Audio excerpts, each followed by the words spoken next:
পিঠ ওয়ালে ঠেকে গেছে বর্তমানে। একটা মালিক 1600 টাকা জমা কিভাবে হয় সিএনজির? আমাদের গাড়ি আমরা নিজেরা চালাবো, যাত্রী সেবা নিশ্চিত করব। আমরা এটাই চাই, আমাদের গাড়ি আমরা চালাবো, যাত্রী সেবা নিশ্চিত করব। সাইডে একটা লোক বসাই, আমরা কষ্ট করে নেই, কিন্তু আমাদের তারা করে বলে যে সামনে কেন যদি আমরা বলে রুকি সেবাও দিতে পারতেছি না। এই জায়গাতে আমরা ঢাকা জেলার গাড়ি চলতেছে,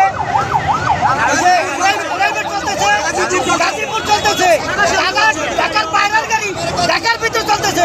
আমরা ঢাকার গাড়ি বাইরে যাইতে পারতেছি না। আমরা ঢাকার ভিতরে, ঢাকার বাইরের গাড়িকে বলা হয় প্রতিবন্ধী গাড়ির মতো, কিন্তু আমরা মেট্রো স্বাধীন গাড়ি চালাইয়া আমাদের বলা হয় প্রতিবন্ধী। আমরা পার হইতে পারি না, আমরা যাত্রী পার হইতে পারি না, পার হইতে পারি না। আমরা ছিলাম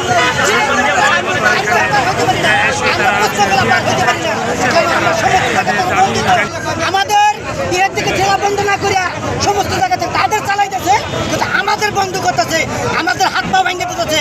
এগুলোর অর্থটা কি? এগুলো আমাদের সমস্ত জায়গা থেকে লাঞ্ছিত করা, এগুলোর থেকে আমরা সমস্ত জায়গা থেকে আমরা মুক্তি চাই। এগুলোর অর্থ কি এগুলো আমরা জানতে চাই। এগুলো দুর্নীতি দমন করতে হবে।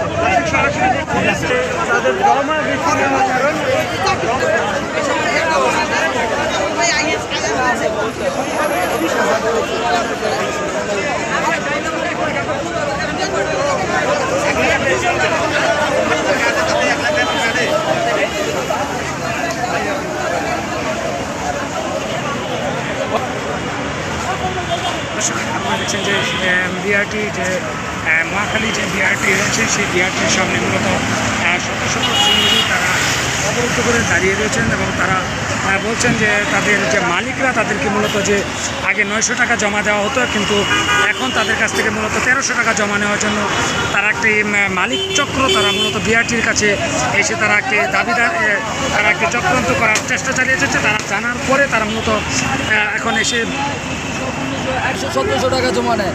বিধায় আমরা পুলিশের রাস্তাঘাটে হয়রানি করে, বিচারের জন্য হয়রানি করে, আমাদের যাত্রী হয়রানি হয়, আমাদের হয়রানি।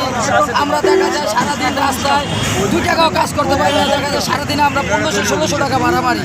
সারাদিনে 1500-1600 টাকা ভাড়া মারলে মালিককে আমরা যদি 1200, 1250, 1300 টাকা জমা দেই, তাহলে দেখা যায় আমাদের কাছে সারাদিন পরে 1 টাকাও থাকে না পকেটে।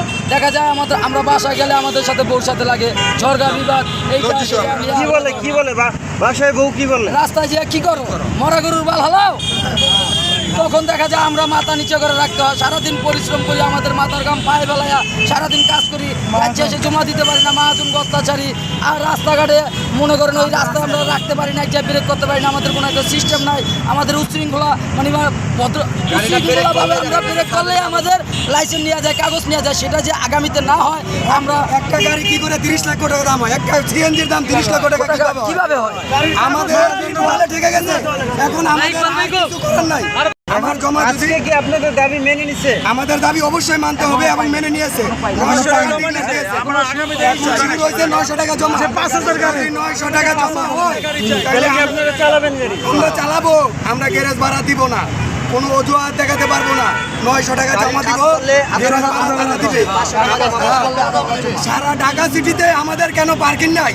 এক জায়গায় দাঁড় করাই যে 1 মিনিট রাখতে পারি না, সার্জেন্ট মামলা ধরাই দেয়। কেন? আমরা কি মানুষ না? আমাদের কি মানুষ মনে হয় না? তাইলে আমরা কেন এত অসহায় নিশ্চিত হলাম? যাত্রীদেরকে আমরা ভাড়া বাড়াই নেই, কেন নিব? একটা ট্রিপ নিলে 300 টাকার ভাড়া, এমন রাস্তা আছে 1 ঘন্টার উপরে লাগে।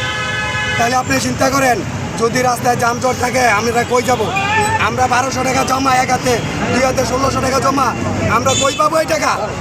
এই টাকা রাস্তা থেকে উঠে আনবো আমরা। বর্তমানে আমাদের বিল ওয়ালে থেকে গেছে। যদি 900 টাকা জমা হয়, তাহলে আমরা ডাল ভাত খাইতে পারবো, আমরা আশা করি প্রতিটা ড্রাইভারে। আর আমার একটা কথা থাকবে, আমার গাড়ি আমি চালাবো, যাত্রী সেবা নিশ্চিত করব। প্রতিটা শ্রমিক, প্রতিটা ড্রাইভারকে গাড়ি দেওয়া হবে।